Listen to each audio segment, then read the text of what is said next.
Hi, welcome back to another Stand on Guard. So good to see you again. Hopefully, we're going to have a smooth show today.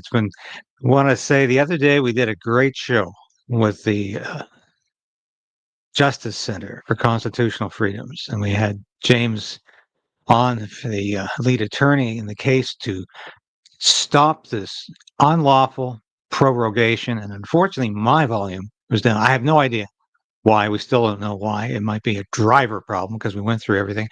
But if you want to see that show, I'm telling you this now because I'll forget to say it later, and I always do. Have a look in the comments section or in the description. We have a separate broadcast where we raise my sound levels up. You want to hear that whole interview as it should have been heard, and it should have been aired. It is available. I wanted to mention that at the beginning here. But we'll be right back. And I can't wait to get into the Pete Hegseth material, but that's going to have to wait until we get through what's happening in Canada.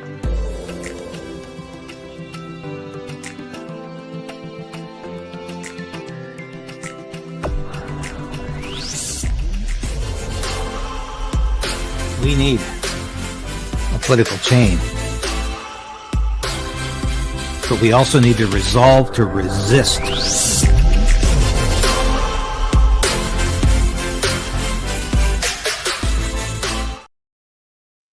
Okay. Thank you again for joining me. Just a couple of pieces of housekeeping here. This is our newest merchandise. And like I said, I'll show it to you now because I'll forget.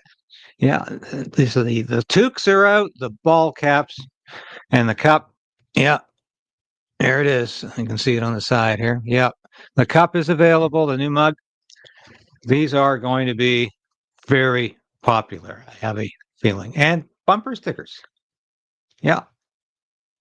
If you want to express your patriotism, here's an opportunity. So, and before I forget, my latest Substack, of course, was out yesterday, but this is the article about the interview I did with James Manson of the Justice Center for Constitutional Freedoms, which was a fascinating interview. And I thought I asked some fairly good questions, and unfortunately, nobody really heard them. But we'll get back to normal here. One of the news of the day. Let's get to that first, because I find this just incredible. What's going on here? And I should probably play the Doug Ford segment along with this, because there's a First Minister's meeting scheduled for today in Ottawa, and Melanie Joly is in Washington, and along with Dominique LeBlanc, and these are basically lame ducks. They're not going to even win their seats in the next election. They're not running in the leadership race. They are caretakers of this man's government, Justin Trudeau's last days. So they're meeting today in Ottawa, and Melanie Joly, who has no authority, and I said this yesterday, to promise an embargo on Canadian energy. She has no authority to do that. That's ultra vires. That's against the Constitution. She can't sell Alberta's oil or not sell Alberta's oil and gas. Yeah, and thank you to the producer for putting up these comments. Yeah, nice. Thank you for a kind comment on that. That was a horrible day. You have those days where you think, my God, that was a great interview. No idea. And, people say, look at your comments while you're on the air. Well, when you're doing an interview, sometimes it's difficult to go back to the comments because I don't want to look like I'm not listening to my guest, anticipating my next question and being prepared. So that's what happens sometimes. So here we go. I love this. You know how much I love to attack Ontario Premier Doug Ford as being what I think aptly described and appropriately described as a faux conservative. In other words, faux leather, faux leather pants. It's not real. It has sort of a look of leather or suede, but it's faux. And there's a lot of antiques or faux antiques. They're not really antiques. They're just made to look that way. And that's what Doug Ford is all about. He is the faux conservative in our midst. He loves to pretend he's part of this populist Ford nation. Well, that disappeared during the COVID pandemic, didn't it? That disappeared when Mr. Father Ford of the Ford nation dumped on us all. Said we couldn't even go to the gym. We couldn't even get a haircut. And yeah, you might be allowed to get groceries just because you'd be dead otherwise. Everything else was banned. Couldn't get a hair. Remember, couldn't get a haircut. Remember that. And of course, Ford is pretending, oh, I'm looking really bushy myself, but I'd love to get a hair. Of course, he was getting a haircut, just like the mayor of Chicago was getting her hair styled every week. And these people are just congruent with their hypocrisy. Now, I think that's a good expression, congruent in their hypocrisy. And that's exactly what they are. So Doug Ford, of course, was always a huge cheerleader for Justin Trudeau. They love to stand together on the stage to make announcements for Trudeau's electric cars or whatever else was popular at the moment. And Doug Ford loved to be there for Justin Trudeau during the invocation of the Emergencies Act. Doug Ford said, great, bring it on, Justin. We love it. Bring on the Emergencies Act. This is good for Ontario. And that's all Doug Ford is ever concerned about. If he thinks it's good for Doug Ford, then bring it on, Justin. Well, now Doug Ford is standing with the federal government.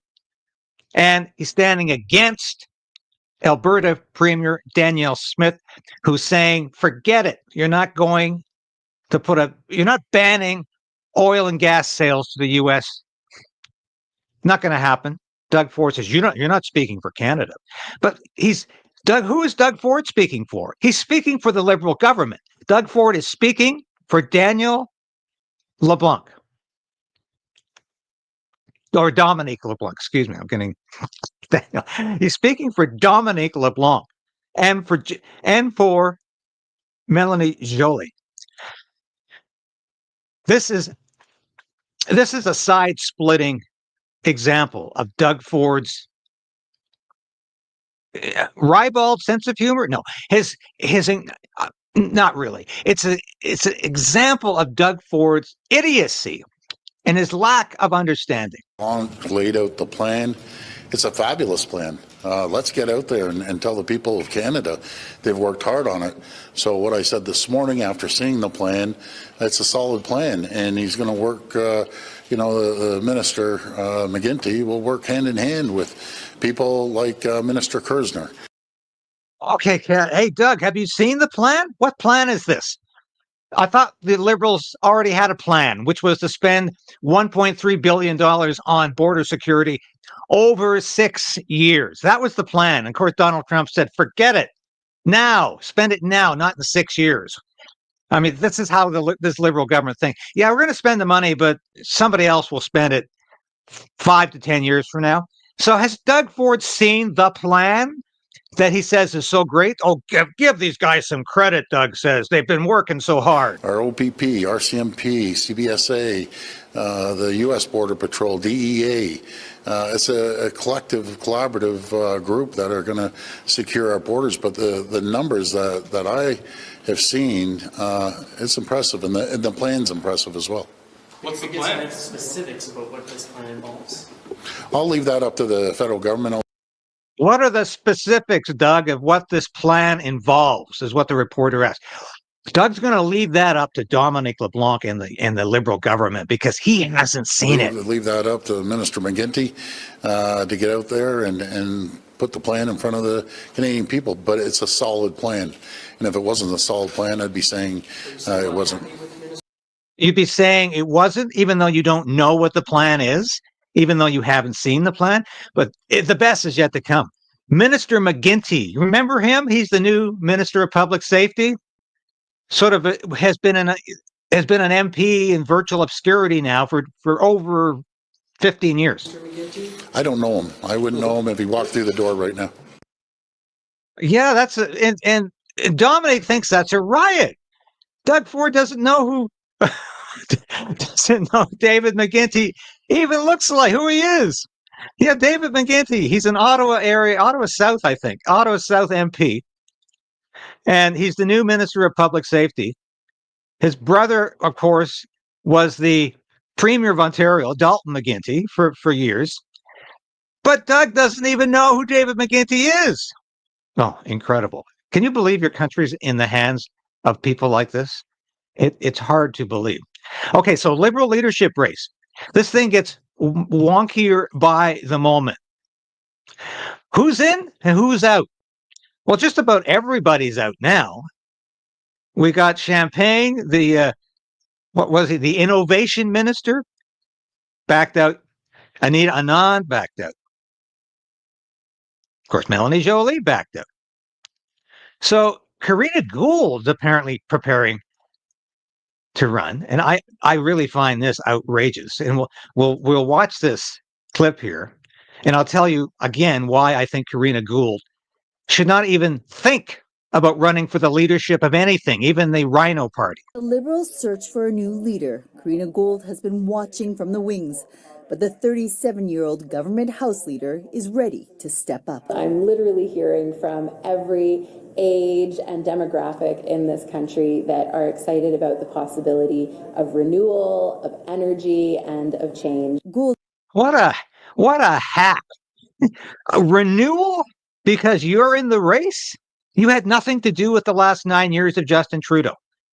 You weren't up there every day as an acolyte and an apologist for Justin Trudeau. This is new? Says she can raise the $350,000 entry fee. Meanwhile, the industry minister backed away. I will dedicate my energy to defend Canada, to defend Canadians, to defend Canadian businesses. It was probably one of the most difficult decisions in my life. Champagne, who represents former Prime Minister Jean Chrétien's old riding, would have had considerable Quebec support, something that a former Liberal BC Premier lacked. Christy Clark told her team in an email she's not running because the 2-month race didn't give her enough time to improve her French to effectively connect with Francophone Canadians. That leaves Montreal businessman Frank Baylis, Ottawa MP Chandra Arya. Who the hell are these people? I mean, we had a comment about Frank Baylis being what? He's a hostage of the Liberal Party. The guy, he might be a very successful businessman, but he is not exactly a household name, is he? None of these people are. And this is all leading up to, well, we'll say that in a minute. Breton's Jaime Baptiste as declared candidates, along with the two big names. Canada can achieve a really positive outcome. Chrystia Freeland, who helped push the Prime Minister out with her scathing resignation, will launch her campaign by releasing a plan to fight the looming trade war with retaliatory tariffs. Meanwhile, the former Bank of Canada governor made a case for himself as an outsider in an appearance on a late-night American comedy show. Let's say the candidate wasn't part of the government. Let's say the candidate did have a lot of economic experience. Let's say the candidate did deal with crises. Let's say the candidate had a plan to deal with the challenges in the here and now.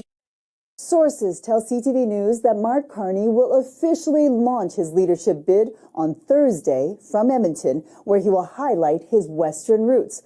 Meanwhile, Chrystia Freeland and Karina Gould will officially announce they're in the race before Donald Trump is sworn in as president. Oh, he's going to go in Edmonton for his Western roots. Mark Carney has globalist roots. That's the only roots he can come up with. Now, I said Karina Gould should hide her head in a paper bag instead of running for the leadership of any party. Do you remember after she invited a former Waffen SS member to come to Parliament and sit in the gallery, she wanted the whole episode excised, redacted, censored from the parliamentary record. Remember this? To ask for unanimous consent to adopt the following motion. that notwithstanding any standing order, special order, or usual practice of the House, the recognition made by the Speaker of the House of an individual present in the galleries during the joint address to Parliament by His Excellency Volodymyr Zelensky be struck from the appendix of the House of Commons debates of Thursday, September 21st, 2023, and from any House multimedia recording. Thank you, Mr. Speaker.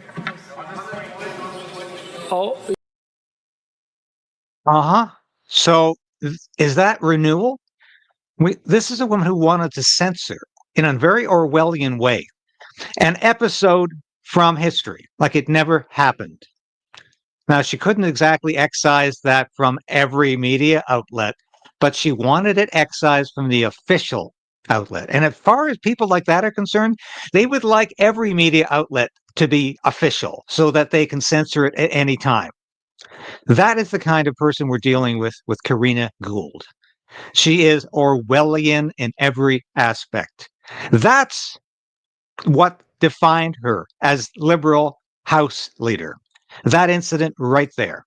So here she is smiling from ear to ear about how she represents renewal and a change in the party. Just like this guy, Mark Carney, says he's an outsider. Oh, he hasn't been working for the Liberal Party for the last 6 months? I'm sorry. He hasn't been working with the Trudeau government? Yeah, I know he's been the UN Goodwill Ambassador for climate change for the last 3 years. That hasn't stopped him from being very close to Justin Trudeau. Congratulations on announcing on this program that you are running to be the leader. We seal it with a handshake. Mark Carney. You've championed with the banking industry, ESG projects. You've championed climate projects. As soon as these big banks got a hold that Donald Trump was going to be back in office, they all bailed. They all bailed on all these commitments that they made. And you're left in some ways holding the carbon tax bag. Is that going to make your running more difficult? Wow, you packed a lot into that. I did. John. Can I tell you something? I read your Wikipedia page.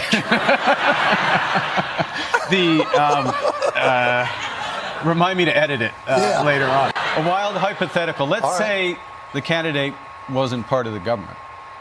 Let's say the candidate did have a lot of economic experience. Let's say the candidate did deal with crises. Let's say the candidate had a plan to deal with the challenges in the here and now. Sneaky.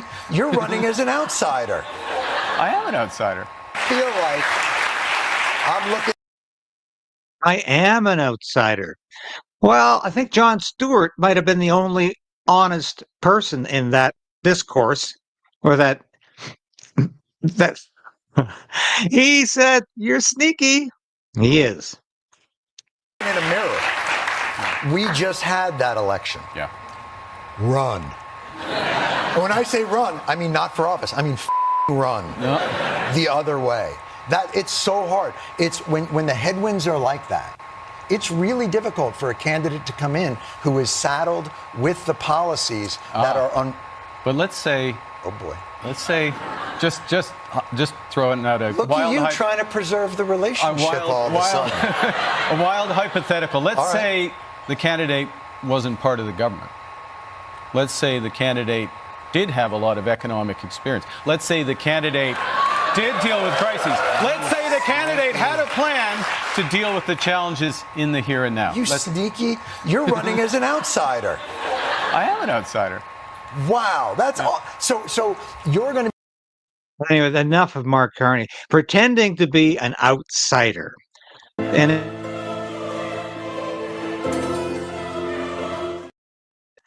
he had the gall to suggest Pierre Poilievre was the one with the baggage.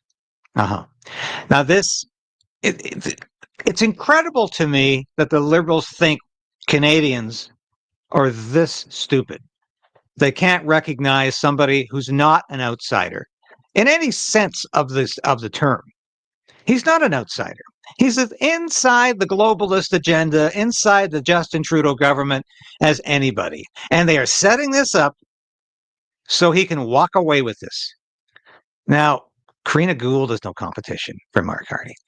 There will be some competition from Chrystia Freeland, but they need somebody there to make it look like a race, don't they?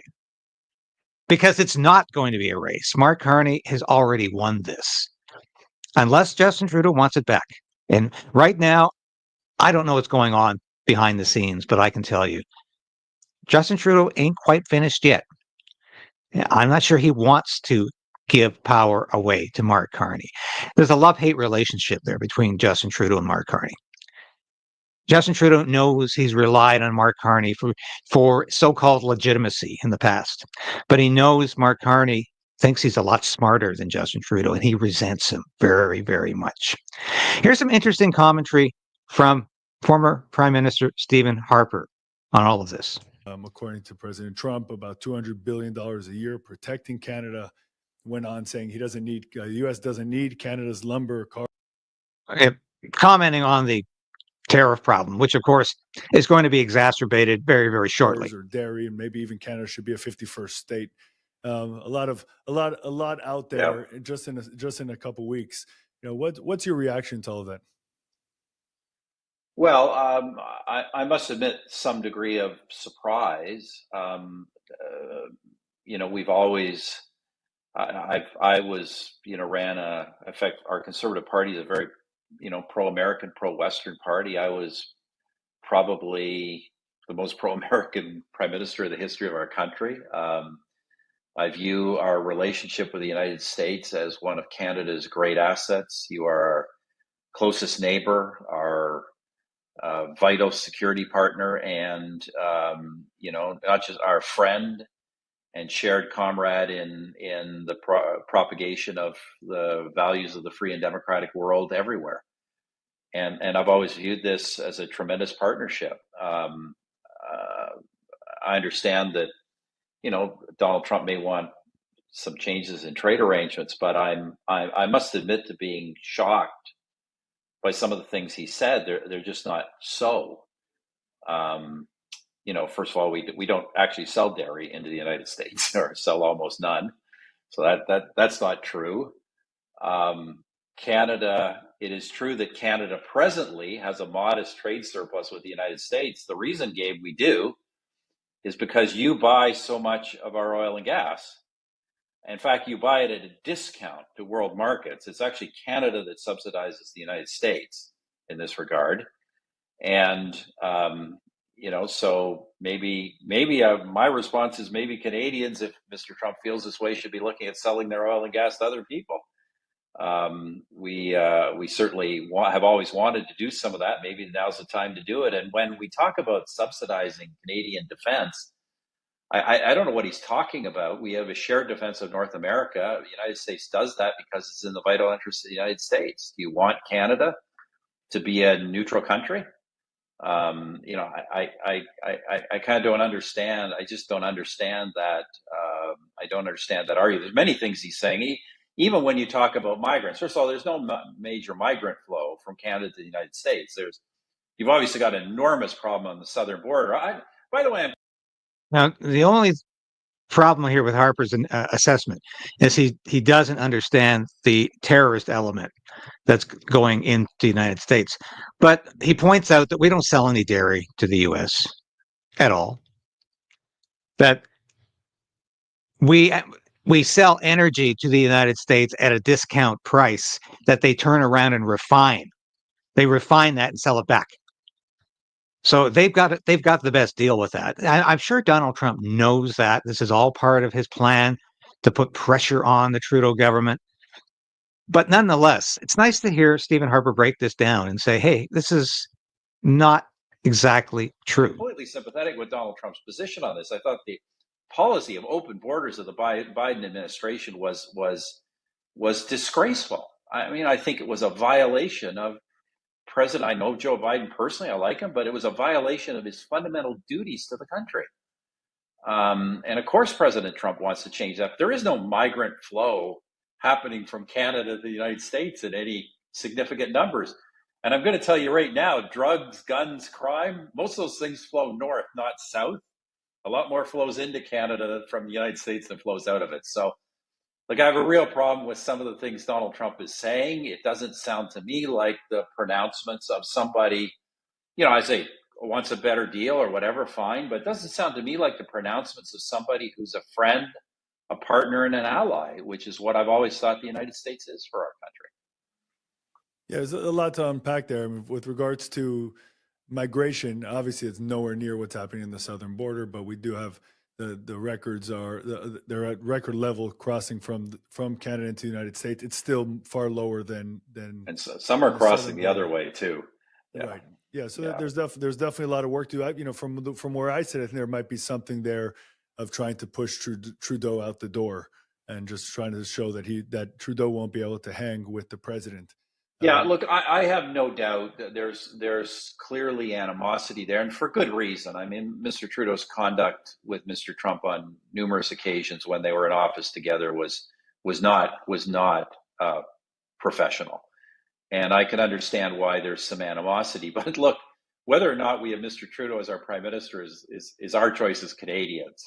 We don't tell you who to elect as president of the United States.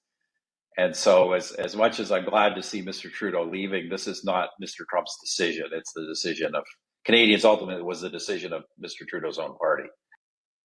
Yeah, I'm reaching out to Stephen Harper to get him. I'm not going to promise because, yes, I knew Stephen Harper while he was in office. I worked for Stephen Harper's first leadership campaign. I knew him very well. He was a little angry at me at times because I said things critical, and so we'll see what happens. But I certainly think overall, he was a fine prime minister. Didn't always agree with what he did, but those were the exceptions to the rule. And I'm reaching out to see if he can come on the show. That show he was on there and didn't have a huge audience. But I think he's anxious to talk about these issues, and I would love to have him on the show. I have a lot of respect for him. But I've saved the best for last. Because yesterday, and I wrote a story about this for Human Events. The column will be up today. I'll put it up tomorrow. It's not up yet. But this is a fascinating exchange. This is Pete Hegseth. This is Donald Trump's nominee for Secretary of Defense. A lot of criticism because Pete has not been a general or a senior bureaucrat. He was a Fox News host on Fox and Friends. And I'm sure most of you have seen Pete. He was also a junior officer in the Army, but a decorated veteran. And I think it's important that we watch this because, of course, Hegseth was absolutely under attack at this hearing. And of course, what happens is he has to appear before the Senate Armed Services Committee. He has to go through 4 hours of hell. Then the whole Senate votes on whether or not he is confirmed as the defense secretary. So he went through that yesterday from about 9:30 to 1:30. It was an inquisition from the Democrats. How dare this man who's not perfect try to be defense secretary? And of course, the Democrats rolled everything out, all kinds of stories about his drinking, about his philandering, about extramarital affairs, about his divorces. Finally, one Republican senator, Mark Mullen from Oklahoma, said, "Oh, stop the hypocrisy. It's just too much." Now, this was the best moment from the entire hearing yesterday. Caught me totally off guard there. I'd like to submit for the record signatures by 32 members of the House of Representatives who are veterans. The signatures call on the Senate to honor the constitutional duty of advise and consent by conducting a fair, thorough confirmation process that evaluates his nomination solely on the substance and merits.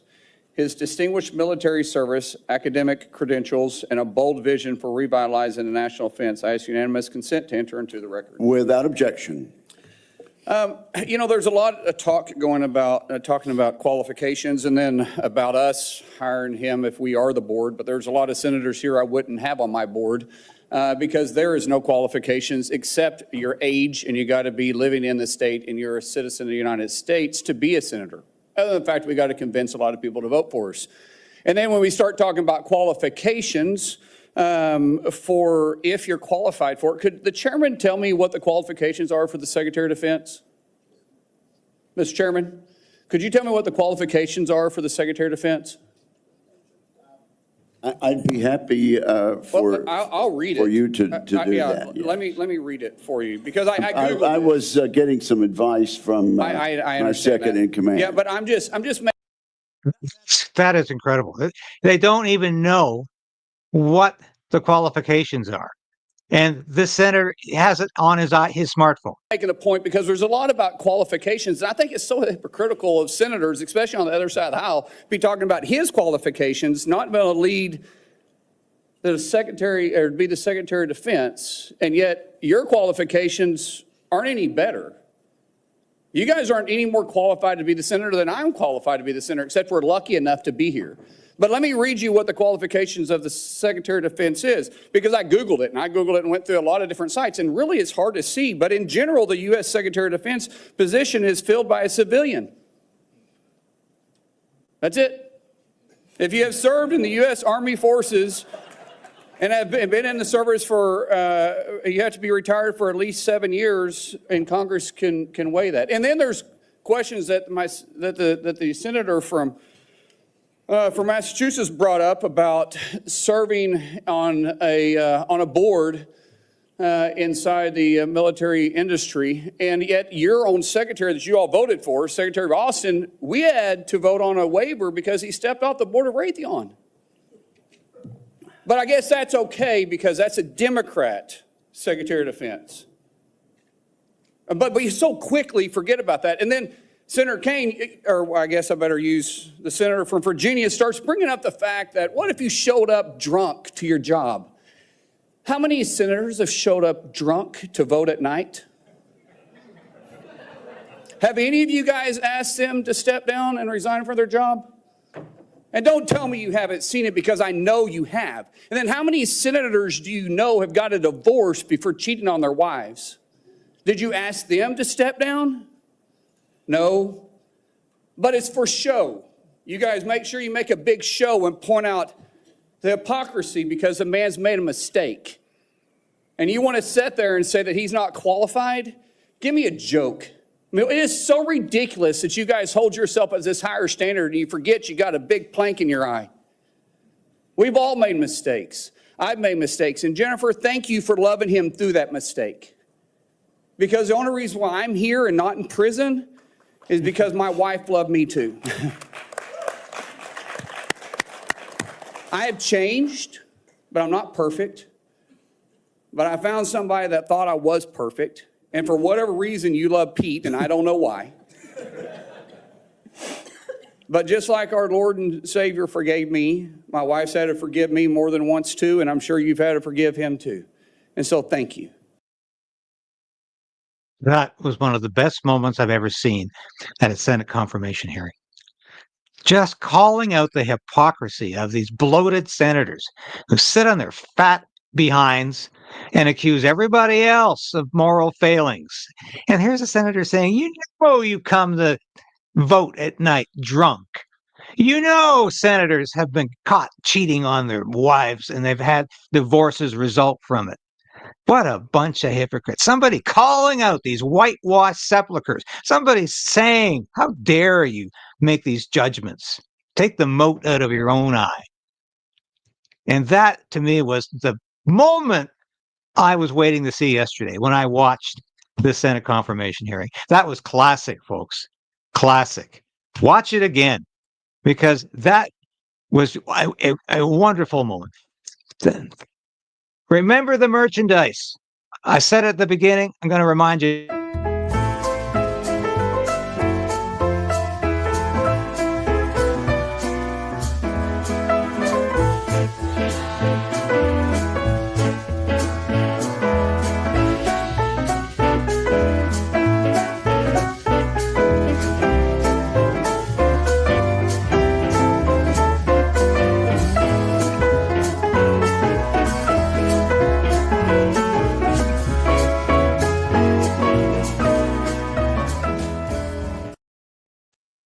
Thank you for watching today. I'll be back again tomorrow with all the news you need to know, or at least some of it. You get it. Eventually, you'll get all the news you need to know. And continue to resolve to resist as we fight this tyranny. And don't be fooled by a liberal party that says it's renewal when Karina Gould is new. Or it's renewal when an outsider like Mark Carney takes over the party. You know that's BS as much as I do. Thank you for watching. Goodbye.